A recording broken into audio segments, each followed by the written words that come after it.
What's going on, people? It is Irish Gunner HD here, you can call me Irish, and welcome to episode 35 of Will It Drift. So, today's car is the newest M3, as suggested by GT5 Rock 78. So, of course, the newest M3 in Forza 4 is the E92, so that's what we've got. And aside from the traitorous username, GT5 Rocks, thank you for the suggestion, let's get into it.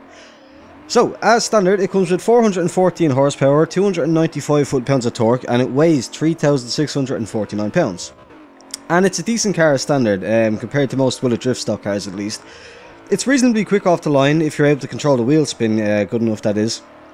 But it's surprisingly bulky feeling because, as I said, 3,600 pounds is quite a lot. I've always had this idea of the M3 as like this sporty, nimble, agile car.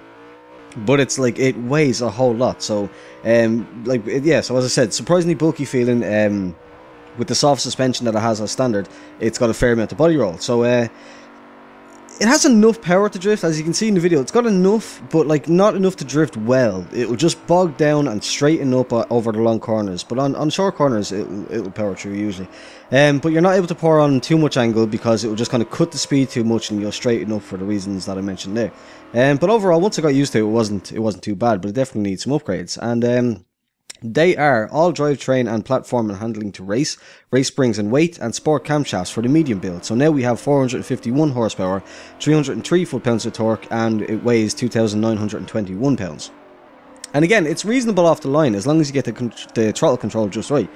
But I have to say, it's one of the most awkward handling cars I've ever driven in any Forza game. I didn't even learn how to drive it in the 5 minutes practice I gave myself. I had to go an extra 10-15 minutes just to understand how it handles, where to enter, where to transition, how much acceleration I needed, and when, what kind of angle I could get before I'd spin, so that kind of thing. But once I did, again, hop on and get like the idea of how to drift it, it can achieve average angle, but you have to feather the throttle appropriately and really feel the limit, or you'll just either spin out completely or you'll straighten up. And I hope you enjoy second gear, because that's where you'll be 99% of the time. Third is just way too long. You you just kind of lag out and slow down and come to basically a straightening or a stop. And the transition's okay, but it feels very, very heavy still. Overall, it was pretty unenjoyable to drive, and I would not recommend the medium build. Hopefully this full build can save it, so let's find out. Full build, 554 horsepower, 394 torque, foot-pounds of torque, and it weighs 2,873 pounds. And the mods are a full build and tune using the stock engine, of course. And my thoughts are, it is one of the most frustrating cars I've ever driven in Forza, of all time, in any Forza game. No matter how bad cars have been, usually they have a reason, or it's obvious to see why. This is sloppy off the line. You either go slow at first by controlling the throttle, or you put your foot down and you're just spinning tires through first, second, and like the first 2,000 or 3,000 revs of third gear. It's just awful. It's still super awkward. Like you cannot throw it in. As you'll see here, I tried to throw it in, not even particularly aggressively, and I still like hit the clipping point and then went way out too far wide.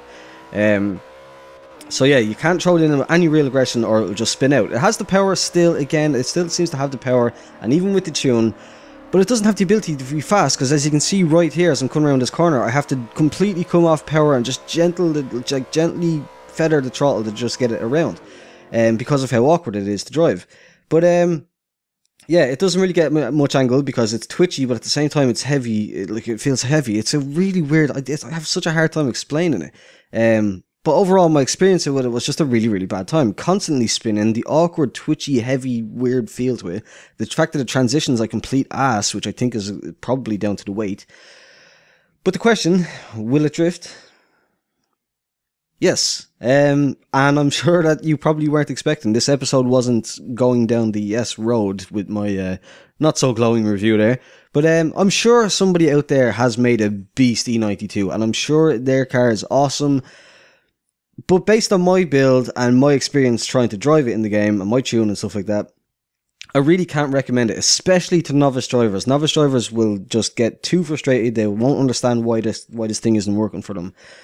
In my opinion, obviously everybody's different, but like just in general, that's what I think. And like when I was thinking about why, initially I was really surprised. I was really surprised that it was as bad and frustrating as it was. But then I thought about it, other than Ueno in Japan, in D1GP, who I don't even think he still drives the M3, other than him driving the E92 for a while, who drifts an E92 M3 with the stock engine in any kind of competition around the world?